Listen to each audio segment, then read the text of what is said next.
Right, here we go again. Day's Monday. My gosh, the time's going.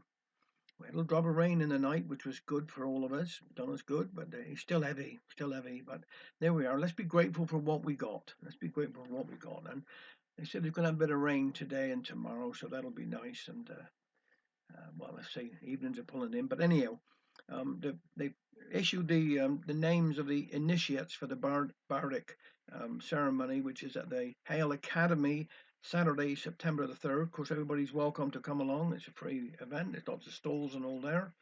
And as a Cornish bard myself, I'm really, really proud to be able to wear that gown.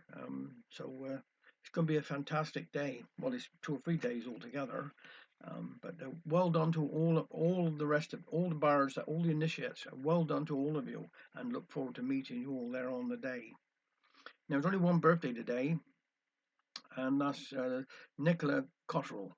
Happy birthday to Nicola, and I hope you have a good day. Let's hope this air just clears a bit more. All right. Now, I'm going to do a little story here today by Liz Arman. Well, part of a story. My name is Mary Kleineck. I was born over Tolkarn on Christmas Day, 1766. My dad was Nicholas Tresize. Yes, I've lived in Newlyn in all my life. I've been a back jouster, or as some to say, fishwife, for as long as I can remember.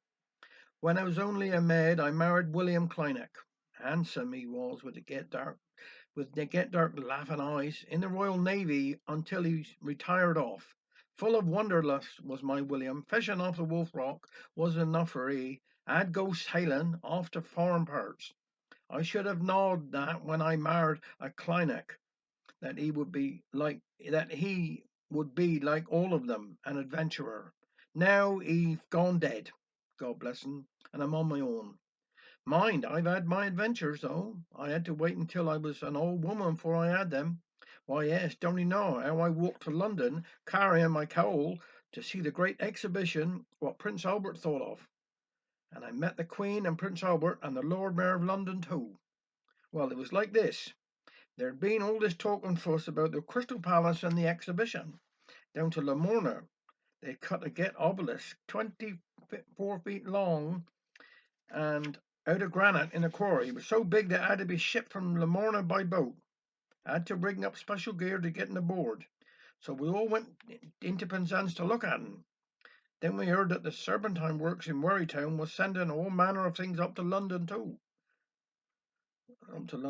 So we all walked along Rover Long to see them. Beautiful things they were made. So one evening when we went down to the Coombe, streaming out the cowls, we women were laughing and talking about how all the gentry were going up to London, and we were saying we would like to go too. As a joke, I said, oh, how I fully intended to go to see what it was all about. Well, they all fell about screeching. Someone asked me, how are we going to get there? You can't afford to go on no coach or packet steamer. It costs a fortune. So I said, if I can't afford to ride, I shall walk. So you can see I was landed. The more I thought about it, though, the more determined I was that I would do it. If Belitho and his pals could go, so could I. A friend of mine said to me, don't you think you should consider this again, Mary? You're 84 years old. This could kill 'ee. Oh, go on, I said. I've been carting a cowl round on my back for scores of years. I've walked over 9 lords' land with my fish. I'm strong as ox. What's more, I'm determined to foot every step of the way. I won't take a ride from nobody. Mind, if anyone would like to give me a pence or two to help me on my way, I shan't say no. So I made my plans. First, I gave the old cowl a good scrub. No good going to London reeking of fish. Then I took my shoes to John Rowe, the shoemaker, and told him to put a good tap on them. And dear of him, he said, you shall have so fit a sole that you can walk to London and back without wearing them out.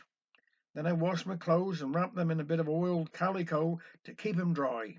I packed what food I had in the spence and the bit of money that was in the ditty box on the mantelshelf.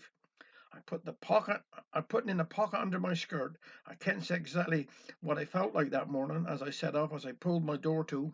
I remembered the years me and William had spent there, and wondered would I ever see it again. A borough crowd gathered on the bridge to see me off. Some cheered, some cried, and some laid bets as to whether I would do it. So I settled my cowl on my back, took up my staff, and set my face towards London. I won't say it was easy, mind, 'cause I had to sleep where I could. Sometimes I had to make do with edge. sometimes a barn or outhouse. I did manage to keep myself clean, using streams and water troughs and pumps in farmyards. I did decide I decided to follow the stagecoaches so they would be stopping to change the horses at the posting inns.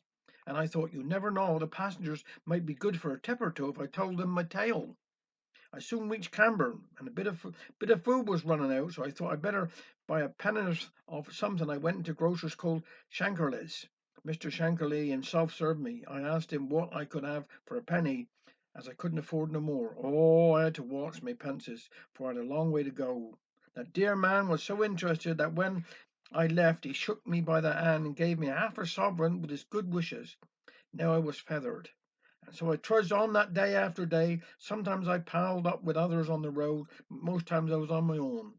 I was offered lifts and carts, but I kept my vow to footing. It was hard sometimes to say no, especially towards the end of the day. Then I reached the River Tamer, and what a handsome get river. But I had a bit of a problem how I was going to get across. I couldn't walk on the water. There's only one I ever heard tell who could do that. So there was nothing for it but I had to catch a lift over on a ferry boat. The ferryman wasn't too cautious when I asked him about, but after I had sat upon a bollard and screeched my eyes out, he gave way and took me over, and never charged me nothing neither. Plymouth was all I heard William talk about. I walked up the Hoe and met and admired all the get ships and shops at anchor on the Sound. I wandered the streets of the Barbican. I even met a drop of Plymouth gin. Now, look, I'm going to leave it to there because I was told I must make my next way to Exeter. So I'm going to tell you a bit of that more of that story on Thursday. Is that all right? Now, all have a good day.